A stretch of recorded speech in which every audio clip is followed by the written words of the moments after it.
Welcome back to the I Help Men Dress Better podcast. Thank you for joining me again.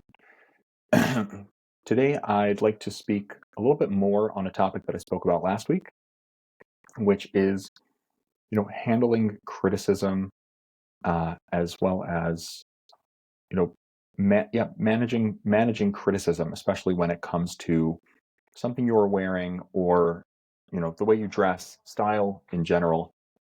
Last week, I told a story about an event that empowered me to stand up for my choices and stop taking criticism so seriously and so deeply. And it was a lot more focused on, you know, the in the moment responses and how you respond to criticism when it happens. This week, I want to talk a little bit more about how to view criticism, a little bit more of a mindset shift on how we see criticism entirely.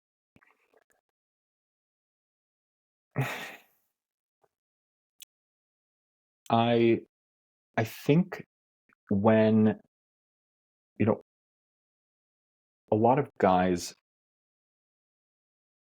they they they get told, how men should behave. There are a lot of ideas out in the culture of, what is masculine, what is feminine, how boys should be behaving, how girls should be behaving, what are boys allowed to be interested in, um, and you know how are you allowed to walk, how are you allowed to talk, how are you allowed to move, what can you wear, what games can you like, do you have to like sports. There's a lot of ideas about who you're allowed to be as a guy, and you get a lot of criticism and critique and pushback anytime you go outside of that. And I think sometimes as adults, we forget that that's the case. But, I have small children and I hear what they come home with. And I can tell that these same sort of ideas are still, being discussed and still being perpetuated in the culture. And I don't know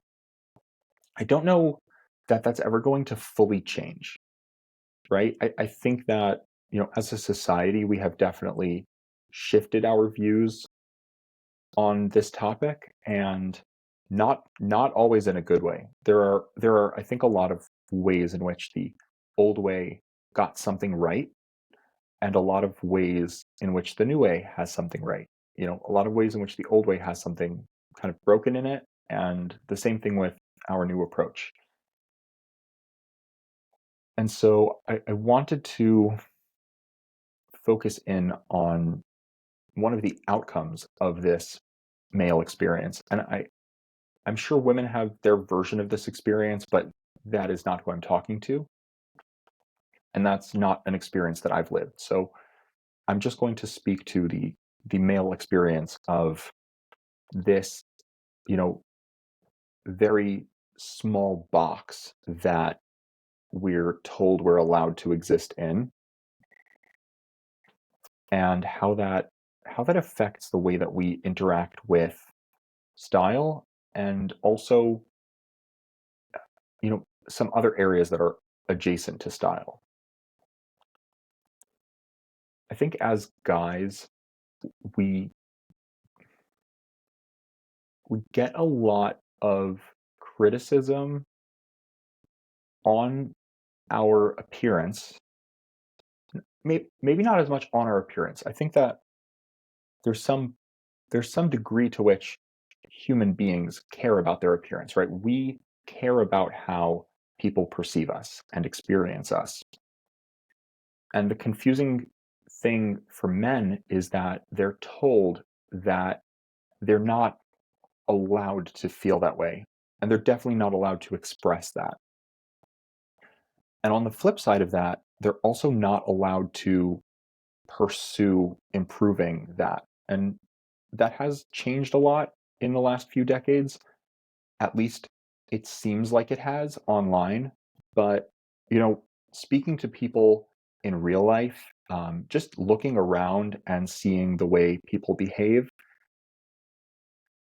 you can see that in a certain way, really not much has changed. And a lot of the people that I work with are in Gen X and in the millennial sphere, and so whether or not this experience has changed for younger generations, those generations have already been through this, right? It's so ingrained in the way that they see the world. And one of the big outcomes for guys is that they are like terrified of standing out, terrified of being noticed. So, a lot of guys will only get interested in style if everyone around them is interested, and only to the degree to which other people are interested in it. So it will be very, very trend focused, very, very, fitting in with the crowd. There's definitely one-upmanship, but a lot of that has more to do with, expressing financial resource through, being able to afford a more expensive version of something, right? Like in, some of the circles that I interact with, there's a lot of, oh, well, he has the real Lululemons. And this person is following that trend of, wearing these tech pants, but theirs are from Target. And, some people they're like, oh, well, I'm higher status because I don't need to have the Lululemon. Like, I feel good about the Target. Like, I'm not buying into that nonsense. I'm smarter than that. And then the Lululemon person is, like, I don't care. I'm richer than you, right? There's a lot of focus on each other, on fitting in, keeping up with what's happening. And when there is a change, it's not very drastic. It's not very personal. And a lot of it is driven by, like I said, like wealth signaling, right? It's just, I make more money than you.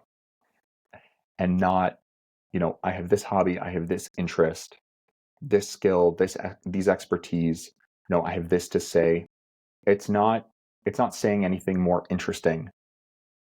And that also goes back to, what men feel comfortable expressing is so limited. You know, Men can flaunt their wealth, and they can in some ways flaunt their, their physical prowess. So, right, like how strong they are. There are certain, they can flaunt their sports knowledge. That's why you see a lot of guys wearing, sports related paraphernalia, because that's something they're interested in and they actually get to wear and express it, and that is safe, right? Nobody is going to point them out. Nobody is going to notice anything outside of that ordinary. And so guys get really trapped in this cycle of, this box of safety, right? I'm allowed to wear these clothes. I'm allowed to like these things. The parts of myself I'm allowed to express are limited to this. I can express that I don't care, and I can express that I do care about money, but I can't express that I care about art. I can't express that I care about music unless it's just, oh, I like the right bands, or I like indie bands, or I like rock bands. But anything outside of that, you can't express an interest in. And because of this, a lot of guys are really scared to embrace style. Even guys who have built lives that are so outside of this sphere. And a lot of the time, those are the guys that I'm, working with, talking to, guys with hobbies and interests that, move outside that very limited scope. And so many guys they're looking to hide. They're not looking to be noticed.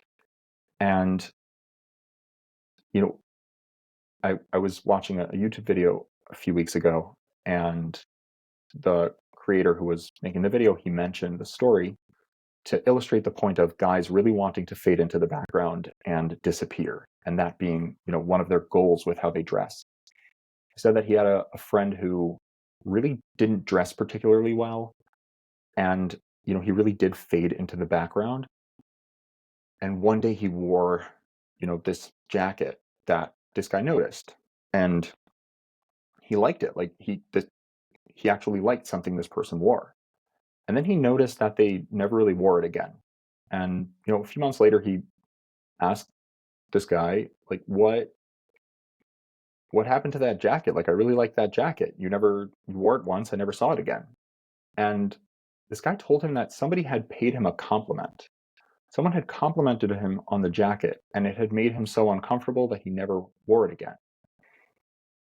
And this is what ties this back for me to last week's podcast on criticism, is that guys are so worried about criticism that they just do not want to be noticed. They know that if they wear something that gets them noticed, it also opens them up to opinions and criticism, and they do not want that. They want safety. They want to hide, right? They don't want the risk of sharing something that is unacceptable and, losing their male identity.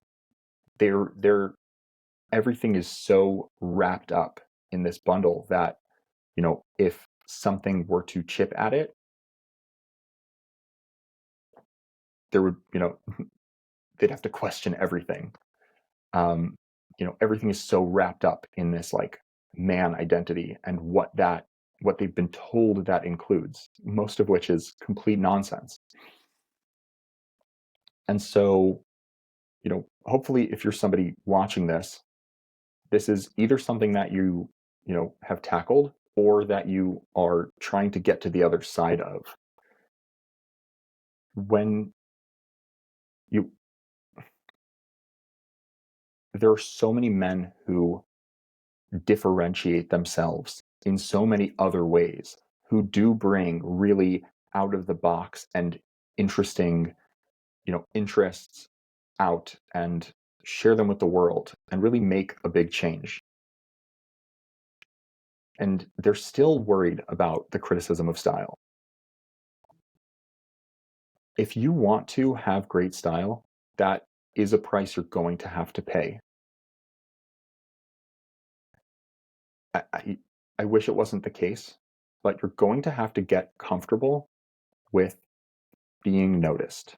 And I think that is such a powerful reframe when you are able to reframe it all into just simply being noticed.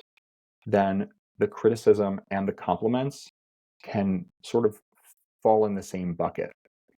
You can, instead of taking a criticism to heart, somebody doesn't like what you're wearing, or somebody does like what you're wearing, you don't have to let either of them get to your head. You don't have to let them get to your heart. You can just put them in the bucket of people are noticing that I exist. And at the end of the day, that's really a positive. That's what you want, right? You want to make a difference. You want to be recognizable. You want to have a brand that people look at and know that it's you, right? You want that when you post, when you appear on a podcast, when you're on stage, that people see you, they recognize you, they know who you are. That fear response, that discomfort with this form of being noticed and being seen is really getting in the way of your goals. It's really getting in the way of everything that you've done, everything that you've worked for. And you know it. But that fear is still there. It's baked into the experience. And the sooner that you can get to the other side of that, the sooner you will be free, not just in the way you dress, but in so many areas of your life. The permission to like what you like, to like the movies you like and the music you like, to be friends with the people that you want to be friends with, to have the partners that you want, to be yourself with people unapologetically and find the people who like that because they exist. They are out there. I guarantee it. It may be a smaller pool, but do you really need 8 billion friends? And is that really a realistic goal? It is okay to be niche, and it is okay to be noticed, even by the people who will say cruel things to you. And I really think that that mindset shift, it's very powerful for me. And hopefully it will be very powerful for you in your quest to break free and start to question some of the aspects of the box that you've put yourself in. Start to question some of the things that I want. Maybe I maybe I'm allowed to just like them, and it doesn't have to do with being a man. That's all I got for today. I appreciate you dropping in. I appreciate you spending this time with me. I hope that you enjoyed today's topic. I hope that you went back and listened to last week's, because I do think that these tie together really nicely. One of them is a little bit more of an in the moment response to criticism. This is a little bit more of a discussion around the male experience and the mindset, related to criticism and how we relate to our appearance and being noticed. So hopefully you check that out. If you like this, and you know someone who you think would appreciate it or enjoy it, I would really appreciate it if you shared this with them. It would go a long way.